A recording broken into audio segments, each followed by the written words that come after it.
multiverse. It is I, Jake Lloyd Bacon, and the Jakeover continues. A couple weeks ago, you heard me sit all by my lonesome because a certain someone no-showed the podcast recording. And if you think we're ever going to let him live that down, oh boy, you are mistaken. But I'm not going to torture you like I did last week and make you listen to me all by myself. No, this month, July, has been dubbed the month of Hoey. And if you don't know why that is, it is because I am joined by a writer, a poet, friend to the animals, my much, much better half, my future wife, my current ex-girlfriend. It's my fiancée, Ms. Alexandra Hoey. Hello. Hi, babe. I happen to live here, so now I'm on the pod. You didn't have to. I reached out to some other people. You did. In fairness, I was like last on the list. You weren't last. You were third. I was third, which makes me last because I don't think you reached out to anyone afterwards. Semantics. Semantics, whatever. Anyway. I thought it would be funny. Delighted to be here. I tried to get one of Coy's other show co-hosts to come and take his spot. Oh, yeah? But we couldn't get the scheduling to work. And Alexandra was kind enough to say, hey, well, why don't we all just sit and hang out and we'll chat and we'll just hang and we'll talk. Instead of me just, creepily sharing my thoughts from the other room sometimes. Texting me from the other room. I'll just share them directly. That's not true. What you're saying is wrong. That's the majority of the texts I get during podcast recordings. No, often I also give you the correct information. You're like, what was that name or what was that thing? And I'm like, oh, here you go. You're sort of like our associate producer who like Googles things for us when I'm too lazy to do it. Mm-hmm. Yeah, that's fair. I don't really know exactly what we're gonna do today. But I didn't want to leave you completely in the dark, podcast listeners. I will say this. Earlier in this month, 2 weeks ago, Coy and I were supposed to sit down and do a little bit of Letterboxd stat stuff. I think since we have Alexandra here, and you are a voice on the show, even though you don't sit in front of a microphone. Like, I feel like the listeners have kind of gotten to know your tastes. I know a lot of them do follow you on Letterboxd. I think it'd be interesting to take a look at Alexandra's Letterboxd stats as a little taste, because I'm sure Coy and I are still going to have to do it next month. You will. But yeah, that sounds fun. I'm curious to see what your movie world is. My movie world. Yes. Okay. Before you even dive into them, well, first off, do you remember the last time you looked at your lifetime stats? It was a few weeks ago, and honestly, fairly recent. I didn't look at it closely though. I only went there. I don't even remember what I was looking at, but it was like for a specific purpose, and I didn't really look at the majority of it. The reason I asked is I was gonna ask you, what do you feel like you expect from it? Like, is there a genre that you think will be the most represented? Do you think that there's a specific director or actor that you're like, oh, this is definitely going to be there? Because it's always fun to play with your expectations of what you think you. I know, because I do recall having looked in times past that comedy is always the top, even though that's not necessarily my favorite genre. Because of you, and because we're always, because you and I watch a lot of stuff together. And because we like each other. We do, and we like hanging out and stuff and watching things and talking about them. And you're not a hard drama guy. It's not to say you won't watch them, but it's a little harder for you. It's a little harder to convince you to do that. As I've gotten older, I've gotten further and further away from. When I was in my 20s, I was like, oh, if people in the movie aren't crying or screaming, then it's not cinema. It's not Martin Scorsese's cinema. Yeah, but now I'm just like, oh, they seem like they're upset. I don't like that.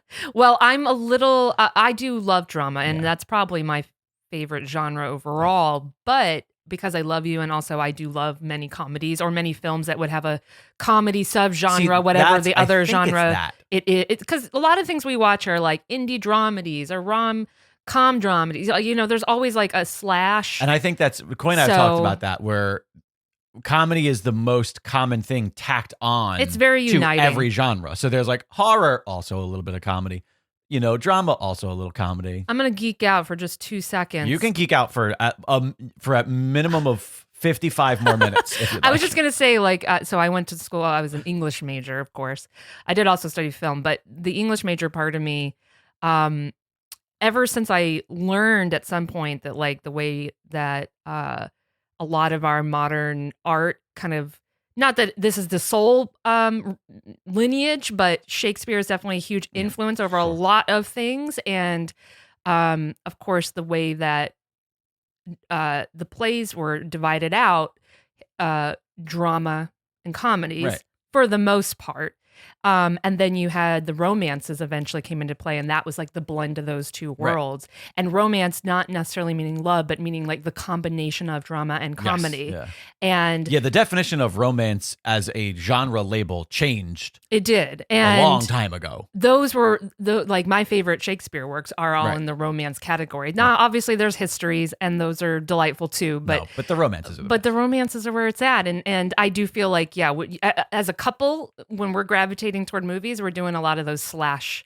And I've talked on the pod before about how we have our combined watch list on Letterboxd that we use, and then because it's hundreds and hundreds of movies, generally we'll do a quick scroll through, and then or I like to put the watch list on shuffle, right, and then just shuffle, and then pick like 5 to 10 out of those that we feel like, all right, if we got these, we're okay with them, because sometimes you're just like, not. It's like, oh yeah, we definitely want to watch. I've been meaning to rewatch Schindler's List, but maybe not tonight. That kind of thing. You and I have had Arrival on our watch list for literally our whole relationship. I feel like I do think that we were like, oh no, we really want to watch this. I don't know why, because it doesn't even seem like it's that dense. It's supposed to be really depressing. Is that what it is? The fact that it's depressing. It's supposed to be really depressing. Yes. Yeah, we have had Arrival on the list since we've met. But so, anyways, we take like 5 to 10, then we put them on a little, a wheel of names. The same thing that we use to pick our unpunchable gift horses. Yeah, but we have such a long list that we have to like break it down to a smaller list. Yes. But then we spin that, and whatever it lands on, we watch. Usually, the way we're breaking it down is our mood. At least for me, I'm like, okay, what are we feeling today? Yeah. You and I try to be fair, so I might throw a hard drama or two on the list, right? And you'll throw some zany comedies, or like a genre movie that you have no interest in watching. If I'm like, hey, listen, I know the reviews are bad, but I still kind of want to see Black Adam or something like that, like where you're like, I'll watch it. I don't care, but I'll watch it. Those sorts of things I tend to throw on there too, where I'm like, let's watch this thing that I know I'll want to talk about with people. Mm-hmm. And then obviously, even though you love all my dramedies, there's definitely times where I feel like I'm like, I just want to put 7 of these, and you're like, they're all the same movie. No, you're like, put one. I'm a big dramedy fan too. I know, but I think sometimes it's a bit excessive for me. Maybe like when we're trying to pick the percentage of all of the options. Maybe, yeah. Like as far as our micro list goes, yeah, you're trying to stack the list. Well, let's bust open your app.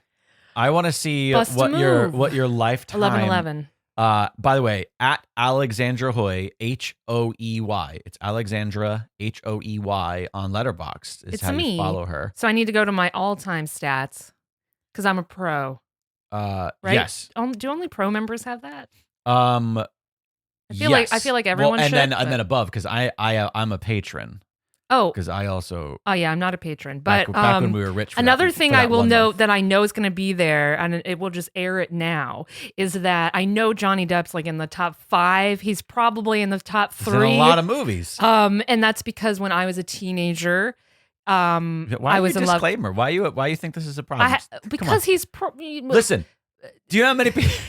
He was embroiled in some shit over the last recent years. Yeah, and Mel Gibson's probably one of my top rated actors of all time. I don't think Mel Gibson's on my list. I was just gonna say, yeah, I was a teenager at the prime time to be in love with Johnny Depp, so I have seen every single one of his movies for the most part. You and I started Letterboxd around the same time. We did. You started it 1 month prior to me. So we should have roughly the same amount of time that we've been logging what we've watched. We have, but we at some point I came up with the idea that we should like go through all of our history on like all the apps like Netflix and stuff. Yeah. Oh, and they're well aware that I went insane for a month. I did it too, but the problem is that I got rid of my personal accounts when you and I met. Yeah. And sucker. so I couldn't access all of my history, unfortunately. Right. I could only access it up to a certain point. Right. I do happen to have like I don't know, 30 something, 40 something, maybe a little bit more amount of like literal physical ticket stubs in like a little memory box that I collected as a kid. I have a pretty good memory too for all the things I did see in theaters growing up and throughout my teenage years, 20s, whatever. You went to a lot more movies as a kid. I went in person to movies a lot more than I think you ever did. Oh yeah, because absolutely. I know nobody to take me, and I wasn't. I went to many movies alone. I saw Pineapple Express alone, which feels like a sad thing. How old were you though? I'm talking about as a kid. Pineapple Express. I'm talking about like when I was under 10. Yes, I'm talking about as a kid. I said kid. As a kid, there were a few movies I saw on my own as a kid because my mom was like, I don't want to deal with you. So like me and a friend, whoever was with me at the time, we would just go see a movie. Sure, but all right. So that was still like a thing that you did with friends. Though. Usually there was a butt around. What I'm trying to make it sad for me is okay. I didn't have any friends. Or family I get it. Who took me to the movies? Eric Carmen's like all by myself is playing, and you're really sad. I legitimately. So I've gone back, and I'm pretty sure like the first time I ever saw a movie, I was 9 years old in a theater. Wait, you were 9? Like, I don't think I saw a movie until I was like 9. My first memory of a movie theater experience, I think, was Rumble in the Bronx, and I'm pretty sure that was 94. Interesting. Which actually would have made me 11. Like it's yeah. Anyways, well, it's not about me. It's about you. Even though I'm going to inject myself into everything you say. A Life in Film at Alexandra Hoey. Letterboxd all-time stats. Did you find it? You lost? You short-circuiting? No, I got it. I'm good. Yes. How many directors do you have? Listed? I have 940 directors. How many films between those 940? 1,584. So you've still logged rated at least logged quite a bit. Yes. I mean, again, there's definitely a lot missing here, but this is where I think we're going to be really different. How many 2+ film days do you have? Do you have that? Yeah, I have 106. Not bad. I've got 3 times that amount. I mean, that's again, the difference in our jobs. There's plenty of stuff missing here too, though, because before I met you, I would have definitely watched like 10 films in a day, kind of thing. Like, why before you met me? I mean, you and I still do it now, but I'm saying I think it's a work-related thing. I'm saying that I can only I can only go back in history so much. Yeah, on but this is for stuff. you. That only happens when you're logging. We've been doing it the exact same amount of time. Oh, I see. That's 2+ films per day, which is only counts when you're logged. But that's what I'm saying is like there's a period of time before I would have logged that I still would have watched a bunch of movies in a day. You know what I mean? But whatever. So that's crazy. Do you have the by year thing? Can you tell what year you've watched the most movies in? Of course. Yeah, let's see. There is one very definitive higher line there. It's like real, you have to like slide real slowly and try to get your finger on it. I think, oh goodness gracious. It's kind of awkward. Do you want me to try it? I got really good at mine. The problem is like the box gets in my way, so it's put your thumb or your finger towards the very bottom of the line. It should move around depending on how high it is. Okay, looks like it was 2016 with 75 films. Whoa. That's I do not have a lot that year. That was a low year for me. 26 movies? 2016, I was depressed. So, okay. I mean, we all were by November. But yeah, it's 75 films. I saw a lot in theater that year too, I remember. Interesting. And wait, where's I see. I was going to say the diary, because if you click over from films to diary in the by year, there's the thing where depending on how much you've logged. Yeah, I have that. And I have the year specifically. I'm going to assume it's probably 2021. You and I probably have the most logged in 2021. Let's see here. That was when we started using the app. I mean, maybe it's different. Maybe it's for the past 3 years. They're all contenders. But since you had more stubs, I think you have a more accurate representation of all the movies you've seen in theater. Even though I can kind of almost remember mine, because again, there were so few of them. Yeah, it looks like it was 2021. Is that what you said? Yeah. All right, let's do your decades. Do you have decades? Because this is meaning my highest rated. Yeah. The next thing. Isn't this what happens to everyone? My highest rate, my number one is 1970s. See, that's this is my number theory. two is 1980s. My number three is 1990s, and that's because all the best shit was from those eras. Or see, or at least a good portion of it. My argument with Coy is that I mean, some of the best films of all time are definitely much older than that, but you haven't necessarily seen all the films from that year to like. See, I actually go the other way with it. I see is that you only watch the shit that stood the test of time. So well, the some stuff's literally ratings, only accessible because it stood the test of time. And that's what I'm trying to get at. Yeah. So like, of course, because this is just going to take your average of all the ratings you gave movies. Yeah. It says my average of the 1970s was 4. Right. And then my 1980s average is 3.7 and my 1990s average is 3.27. And they get lower and lower. And I bet you 2000s will be lower and in 2000s and 20s will be even lower than that because you're just seeing more movies from each decade every year. Yep. And you said you start with 70s? You go 70s, 80s, 90s? Yeah. Oh, that's interesting. So you don't have 60s on yours. I don't. I assume you do. Yeah, mine changed. I'm gonna try to hold off on mine because I'm probably gonna make the listeners sit through this again next time with Coy. So, do you have the genres and languages? Because this is what we were talking about earlier. Yeah, I have all these things. Yeah, and comedy is at the top, right? Again, comedy's at the top was 790, and then dramas behind it was 682. Yeah, and I think that's gonna be the way that they all kind of break because drama is probably the second most common attached genre to like action drama, horror drama. Like it's the other thing that's comedy or drama is always going to be that other hyphenated part of the hyphen rather. Absolutely. Highest rated though, I was just looking and it says my highest rated are documentaries and westerns apparently.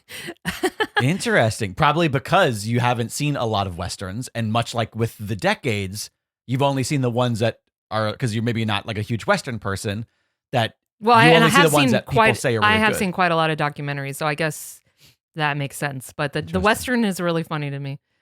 Yeah, again, I think it's probably because you haven't seen a ton of them. Like if you've only watched one western and you rated it 5 stars. I've seen way more than one. But I'm just saying, yeah, like, that's how the algorithm works. And then it says my highest rated language is Japanese. That's again same reasons. Highest rated country is New Zealand. I bet that's Taika Waititi. It's probably because there's so few that we've watched from New Zealand. And then production. Japan. Oh wait, also no, it's not just Taika. Lord of the Rings. Or is Lord of the Rings considered a New Zealand film? This isn't about like who the director is. It's about where it was shot, where it was made. Got it. That's really funny. Well, then on the most watch, of course, USA has a very high margin, which is sad to me, followed by the UK. I need to watch more purely foreign films. I do think this is interesting. At the very bottom, I'm not sure if you see it says genres, countries, and languages with at least 4 rated films are included. So what I said is wrong. If you've only watched one and you're rated at 5 stars, it doesn't count. You have to have at least 4 movies watched from the location before it quantifies. So it's still what I'm saying, just not to the extreme. Mm-hmm. That's interesting. That is interesting. Do you have any lists pinned like I do? Like I have my Jake, what should I watch list? No, I don't at the moment. I have a all-time favorites list I could pin there probably. Well, it's in my list section. For the all-time favorites, what you do is see you don't know this. All you got to do is you've got to go into that list on Letterboxd and what's it called? And you have to add a hashtag to it. Add the hashtag. I mean, it says featured list. You just add the tag stats. But that's for all stats. You want to do a slightly different thing. You want to add in top stats. And if you add top stats to it, the hashtag top stats, if you look at my account, you see the way at the very top of my life and film, it shows the City Slickers and then the all-time favorites. At the very have those. Top. Oh, so you've already done it then? Yeah, I've done that. Oh, that's what I was asking. So you've done that top stats one. Yes. Got it. What's your top stats thing called? Can I see what the list is called? All-time favorites. All-time favorites. And what's up there? Oh, of course, it's before. Yes. So before sunrise, before sunset, before midnight, the before series. Before sunset is my favorite of the trio. The middle movie. Really? You like the second one the most? I think it strikes the best balance between, like this pure love and this melancholy. I also think it's the most interesting story because on its own, I mean, if you're a fan of romance, I mean, two people still loving and pining for each other after so many years. I am a fan of yearning, okay? And this movie is all about that. Love it. Oh, could have God. fooled me.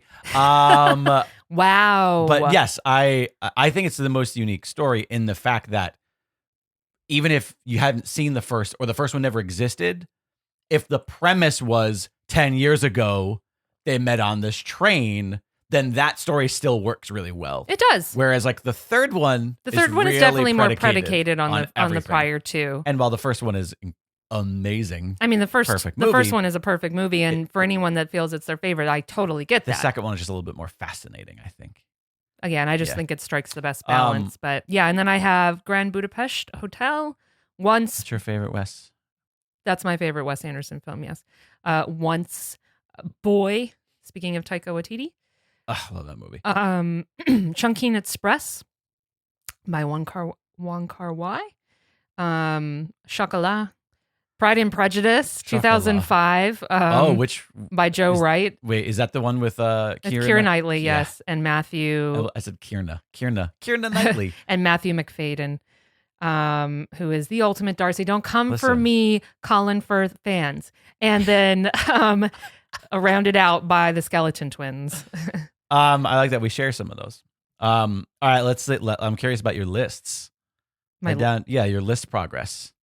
It should be the next thing down. Oh yeah, I feel like I'm never as good at this. What's your most filled up list? Isn't this the same for everyone again? Because it's so easy to do. My highest list is Box Office Mojo All Time 100. I think everyone's highest is that. Isn't it? It is. Yeah, I tried like 2 years ago. Remember when I started? I was like, I got to watch all the Transformers because 3 of them are on this list, and I was like, I want to get to that list done, and I was at like 89% of it. But then like every movie that came out for the entire year was beating the one before it. And now I'm down to 78% of it. And I'm like, I've given up on trying to complete it. Yeah, you're such a completionist. I can see where this would annoy you.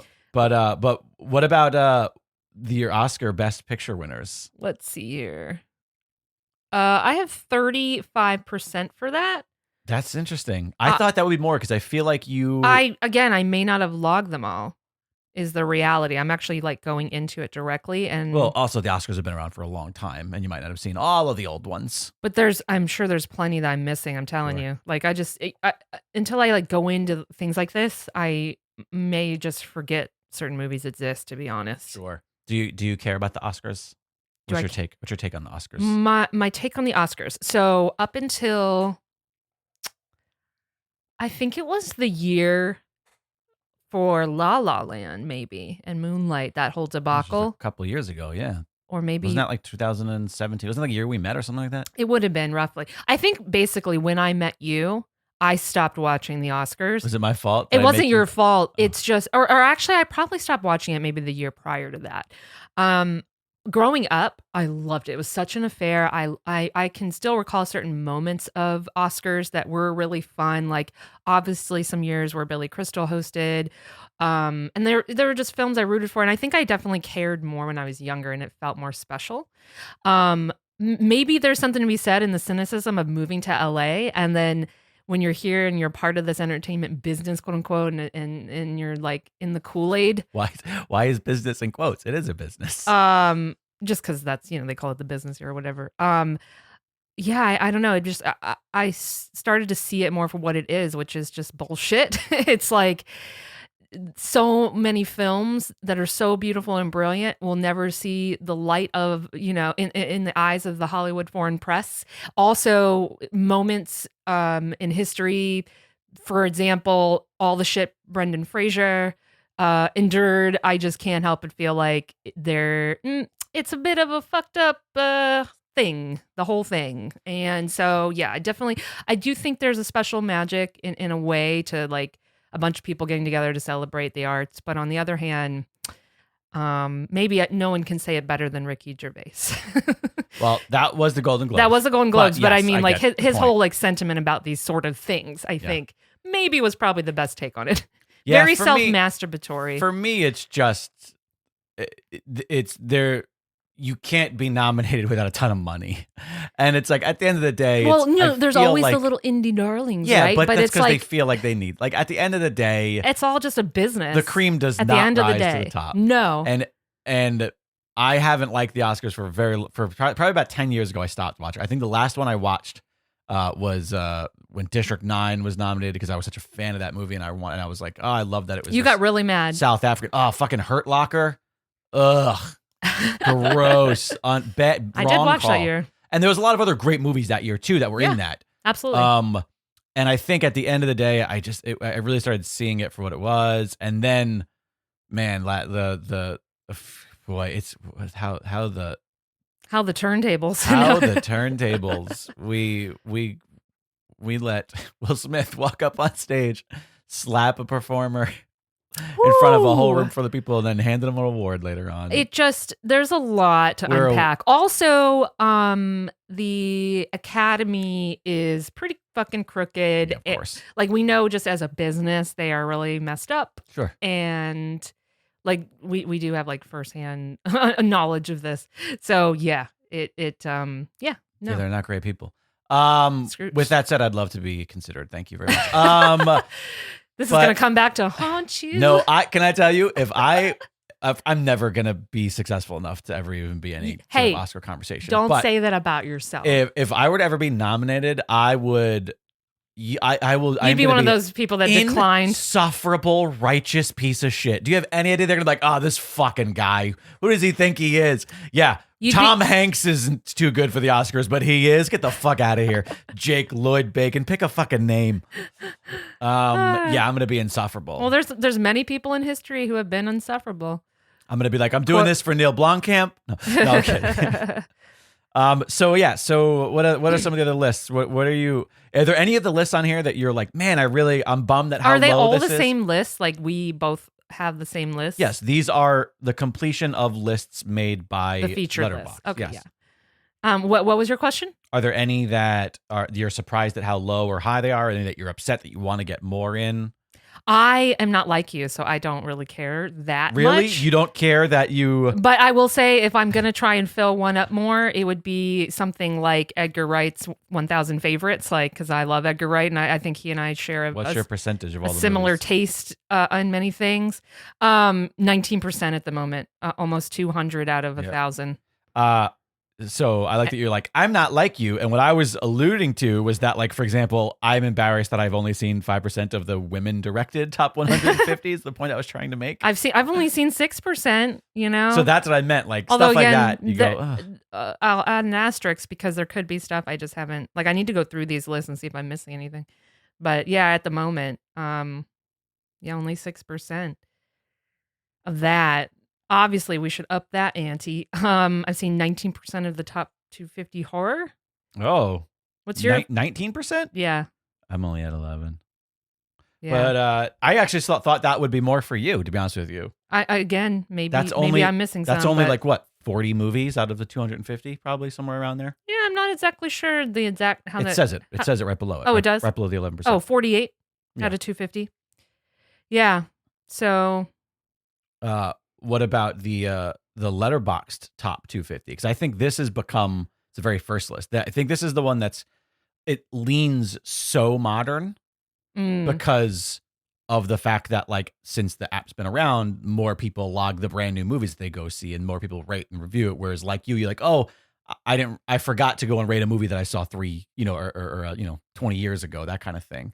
yeah. But what about that very first one? That very first one, I'm at 28%. Yeah, I feel like that one is it. Obviously, I'm looking at there are old movies on here. Obviously, There are there's, lots like, of old movies on here. But I just feel like at some point it's got to just be a ton of the newer stuff. Maybe I'm wrong.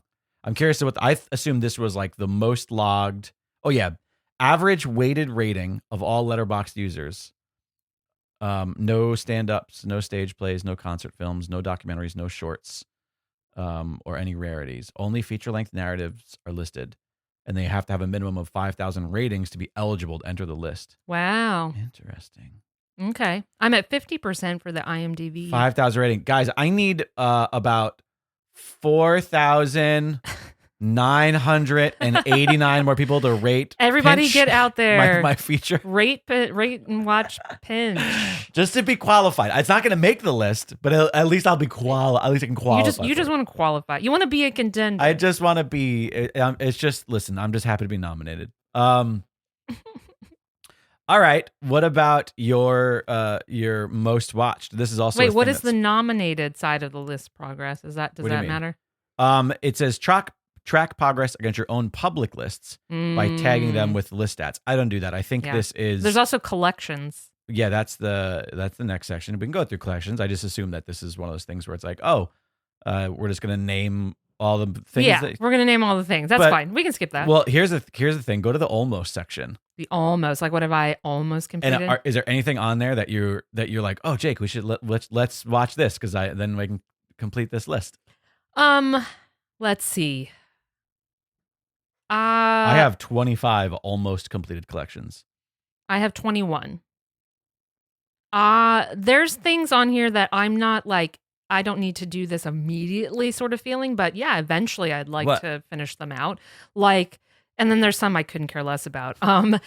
Like, I will happily finish out Back to the Future. I never actually officially finished watching the third. Wait, you've never seen the third Back to the Future? I've seen it in spurts. You know what I mean? Like, I can't officially like log it because I don't feel like I've seen it all. That's it. I'm calling the wedding off, everybody.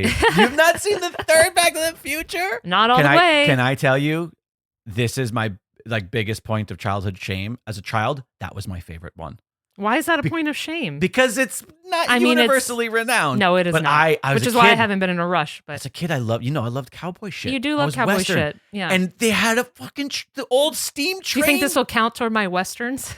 Yeah, probably. It probably did count towards your western, yes. That you did not rate. Let's see. I can't believe you've not watched the third Back. I love that you were like, yeah, I guess I could watch this thing. It's only the biggest movie franchise of all time.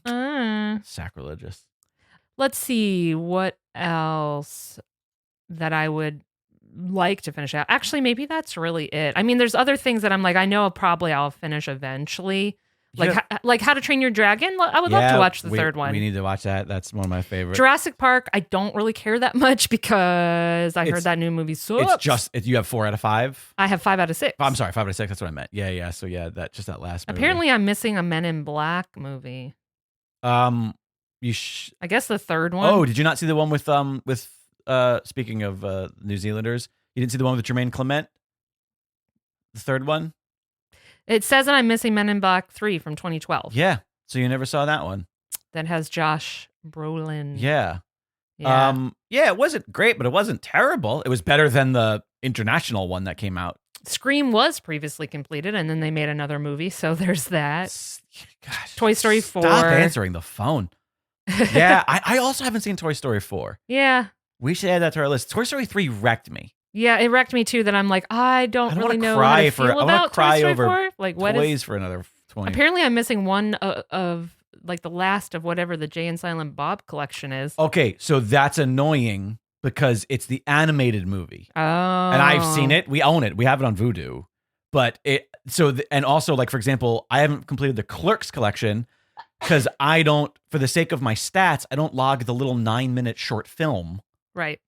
Because I don't want that affecting the amount of, movies of Kevin Smith or ratings of things, I've completed the Clerks collection. Mine says 3 and 3 watched. Oh, wait. It doesn't have... Did they get rid of that one? I think they must have, because it just has... Because for a while, the short film was on there. Clerks is in my completed side. Wait, I'm looking to see if it says anything different for me. Clerks collection. Oh, yeah, it says 3 out of 3 now. Yeah. Maybe it's like one of the other... Maybe it's like View Askew or one of the other Kevin Smith... Wait. Oh, yeah, Jay and Silent Bob. Apparently, apparently I need to finish the Brave Little Toaster collection. Wait, what? I need to watch whatever the third Brave Little Toaster is. The Brave Little Toaster Goes to Mars. I didn't know there were 2 of those. I knew there were 2. I did not know there was a third one. Okay. They definitely changed it. I think maybe enough people complained about the collections being incomplete with those little additional things because there used to be the little short film that was the accompaniment to Clerks. Yeah, used to be part of that list, which I'm glad to see it's gone. Well, all right. Well, let's get to the good stuff. This is all we cared about, really. You don't have those two categories because you're not a patron like me. So let's go down to our most watched and highest rated. So who are your most watched stars? Who has Alexandra Hoey watched more times than anybody most on screen? watched stars? You want to know like all of them?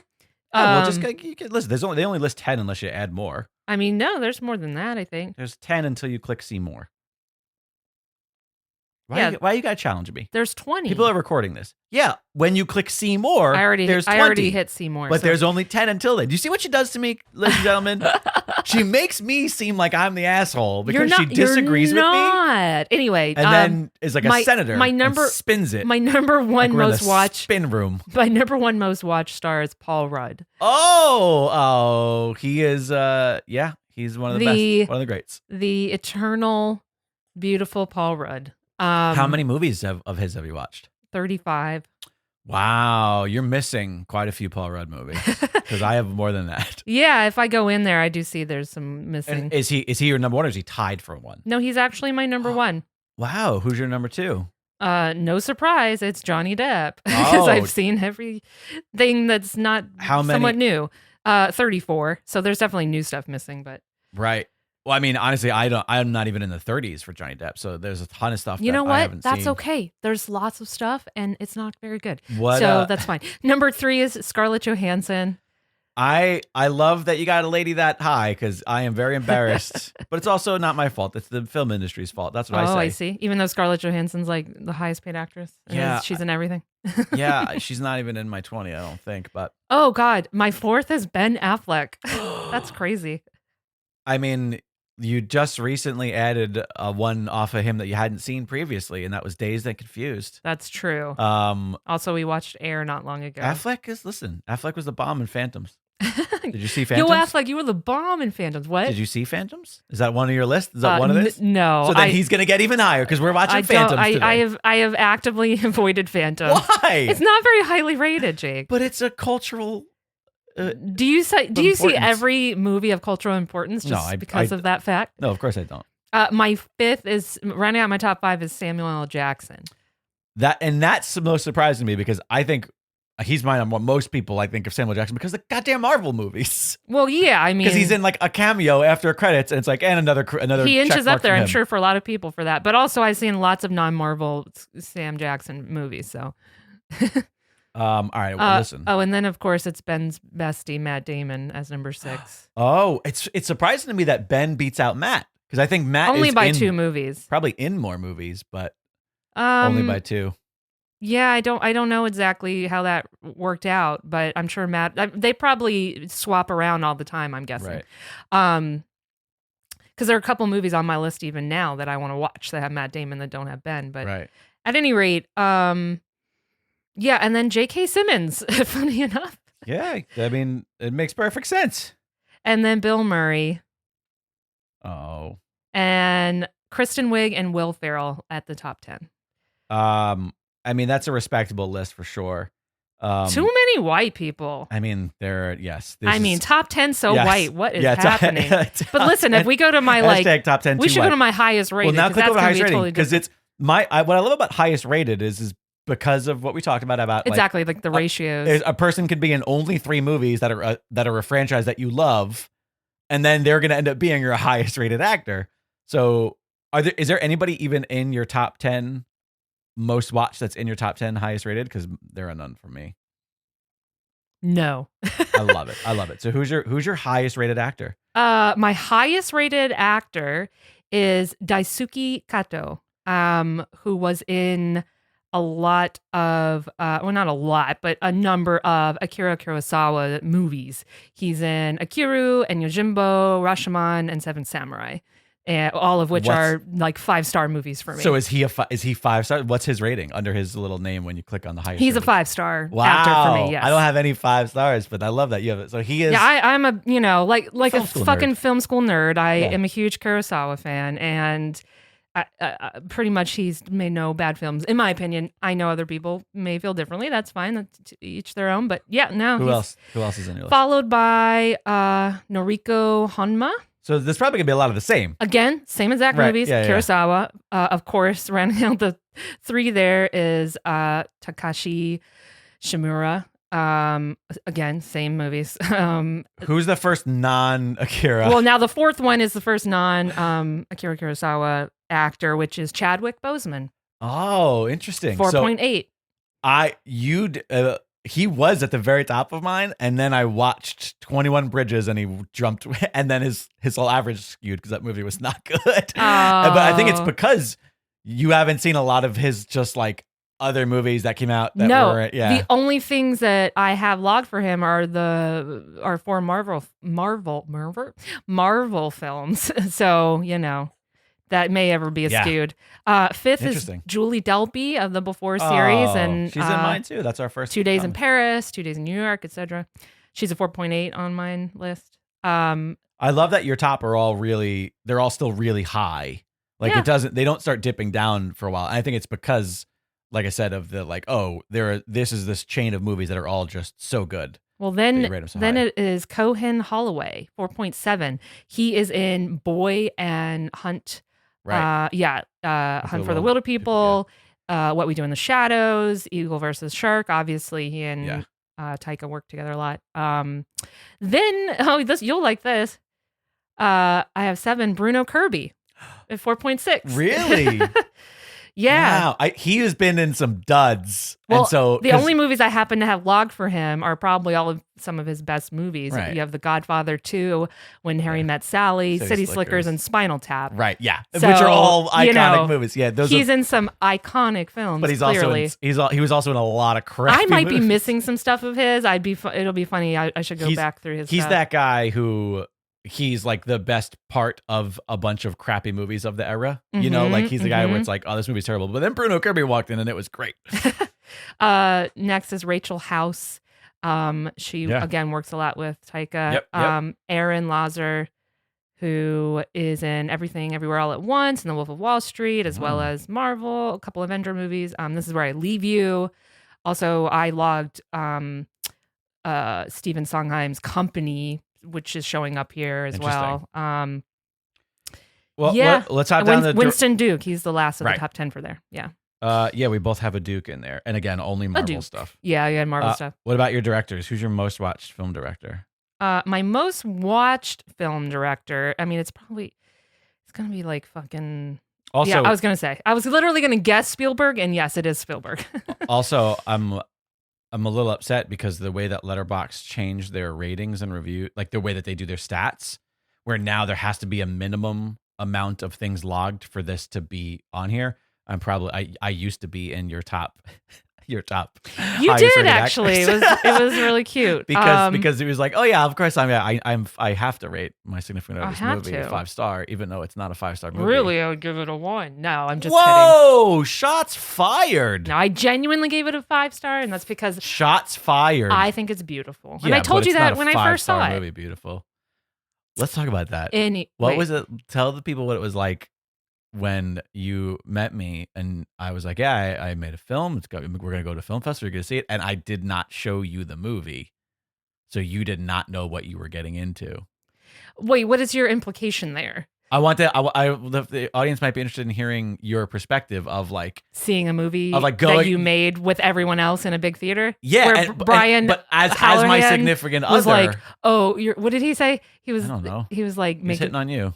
Well, like he does. Well, I was with you, and he made some sort of joke about you, like me just being your arm candy or something. And I was like, "Excuse me." But anyway, but just like, what were you expecting it to be terrible? Were you like what was your expectations? Okay, like? This is my expectation. I studied film in college, so I went to many a film premiere by I don't want to use the word amateur filmmaker and be rude, but it's like, someone who's just not like out in the biz getting money from a big company. Yeah. Indie filmmaker is perfectly acceptable. I said amateur in college just because it's like extra amateur, I guess. So Sure. I have had experience watching films by people, friends and acquaintances and people I love that, maybe weren't always the best, but I appreciate the spirit and knew everything that went into it. You were fully planned So for it to be bored going with and you, embarrassed out of your mind. At my no, movie. I honestly went in with a very open heart. I was like, okay, if this thing sucks, I'm not going to be fully honest with him because that would break his heart. Like I did have that in the back of my head. And we'd only been dating for like a few months. Actually, it was like 6 months. No, less than Was that. it November? No, we went to the premiere in the summer. Right.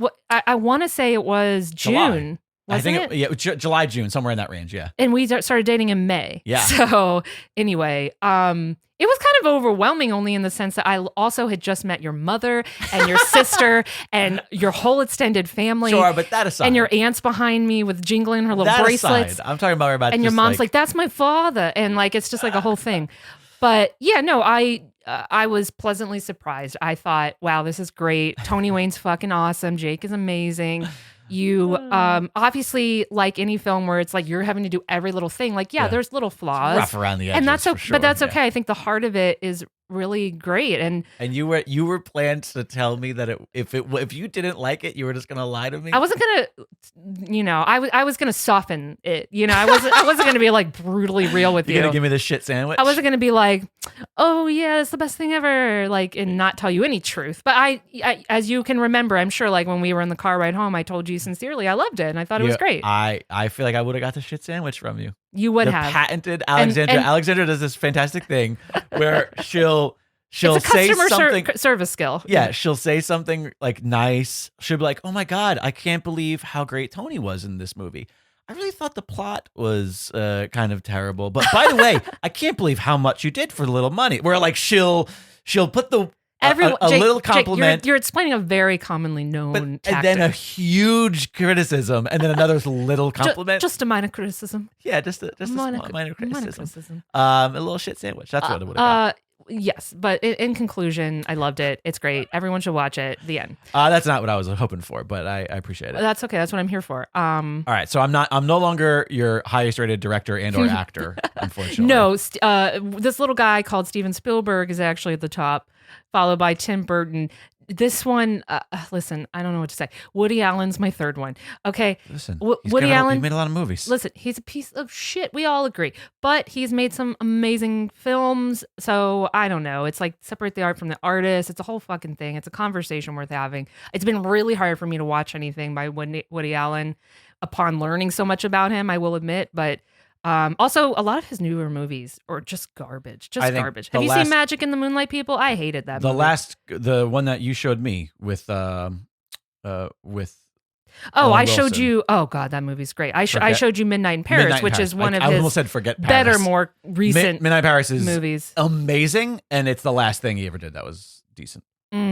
Well, I also am a huge fan of Vicky Cristina Barcelona personally, but never saw it. But yeah, everything. I mean, you're not wrong. A lot of things after that, I didn't care for personally. But yeah, then it's Martin Scorsese, Kevin Smith. How many movies of Spielberg and Burton do you have? Spielberg 14.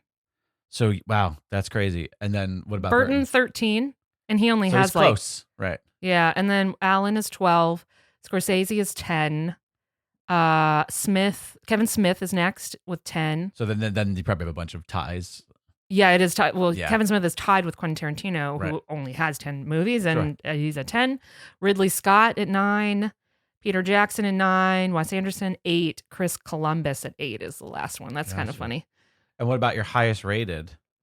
All right, my highest rated. Who do you think's number one, Jake? After everything we just discussed from the highest actors, Akira Kurosawa 5.0. Of course. Followed by Anthony Russo at 4.8, tied with Joe Russo at 4.8 for 3. Wow, interesting. That is The because Russo's really crushing it for you. well, that's because Captain America: Winter Soldier is a fucking perfect action movie. It's 5 Yeah. stars for me. Civil War is 4.5 for me. yeah. Like You and I agree on all of the Russo's work. I just love them. Darren Aronofsky 4.8. He's actually tied at 4. Richard Linklater, Taika Waititi, Hayao Miyazaki. Wow. Of course, he does Spirited Away and all the other Great Studio which, Ghibli stuff. you've slowly been showing me. I have Guillermo del Toro, Mel Brooks, and Greta Gerwig. At least I have a female director in there. Hey, you got one. Woo! You got one. I unfortunately don't. Well, I definitely feel like My we've got to look into Alexandra's brain holes. My brain and her holes. movie brains. Look at bookstore next to you. He is so cute. He's on his back. Oh my goodness, the pod dogs are adorable. I tell you, they are the cutest. I have one on either side of me, flanking me. Yeah, they follow Alexandra around. I feel very lonely in this house, in which there are 3 other living things in it. But that's a different podcast for a different day. That's that. Go listen to Elaborate. That's where we talk about that. All right, ladies and gentlemen, Alexandra, thanks for hanging out. Well, it's my pleasure. Just reading some stats. I hope that very easy. Well, you're just chatting. We're talking about movies. Talking about the movies. I feel like this is good because I do think that we mention you on the show all the time. Right. And you're like that old ball and chain. Now you're no longer a mystery. Oh, maybe that's to my detriment.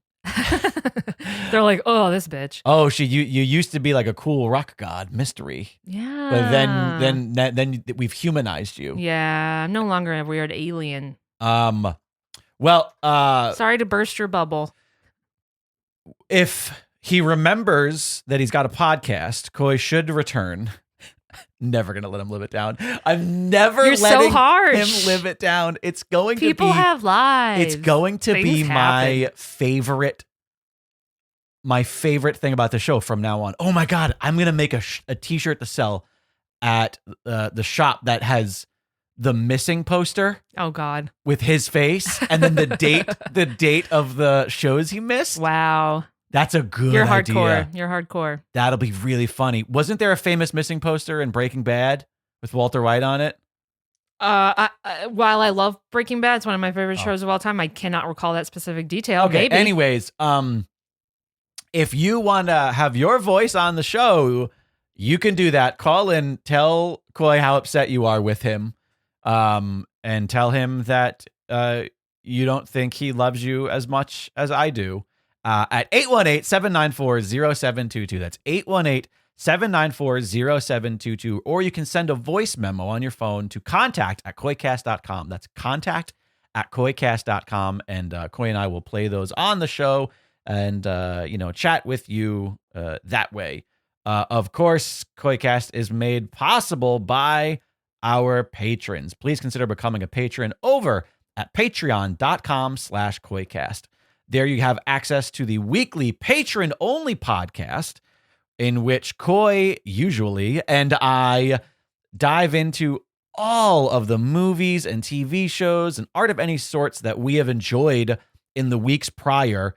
It's really just that it's that water cooler talk that, you hang out with your fellow nerdy pop culture friend and you go, hey, what did you watch? And that's what the show is, and it's fantastic. As someone who always hears everything in the background, because I live here and your studio's here, I can attest that it's very fun.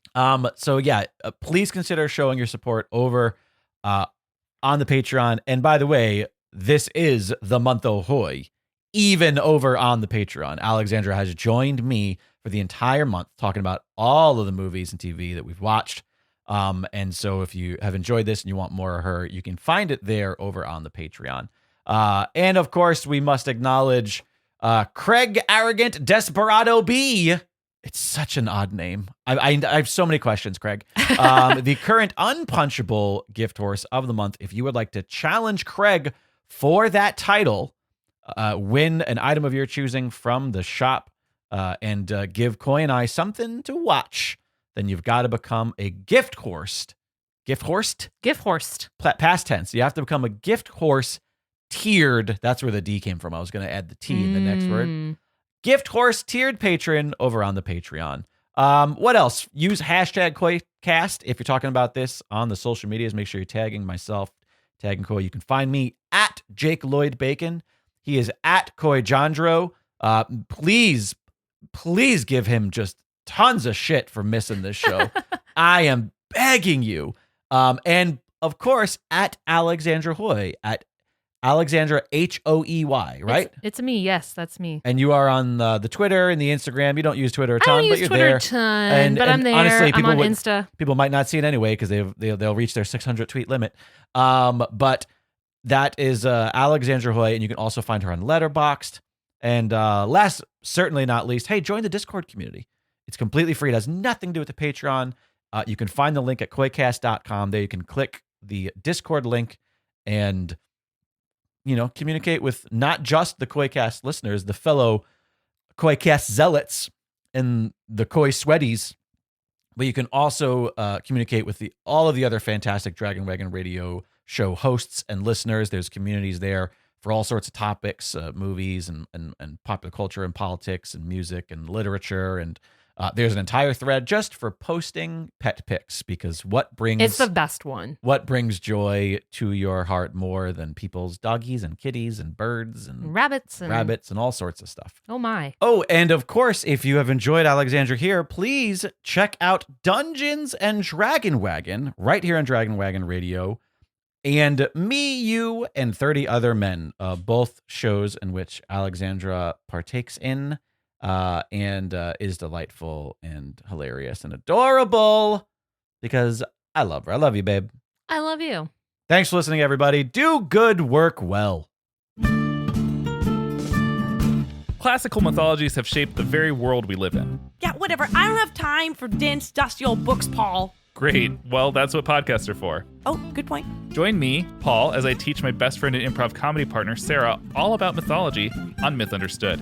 Mythology is frequently explicit, obscene, violent, and bizarre, though, right? Yeah. So there's a lot to joke about and improvise along the way? Yes. Oh. So come for the mythology and stay for the absurdity on Myth Understood. Available now at mythunderstoodpodcast.com and your podcast platform of choice. It's Myth Understood.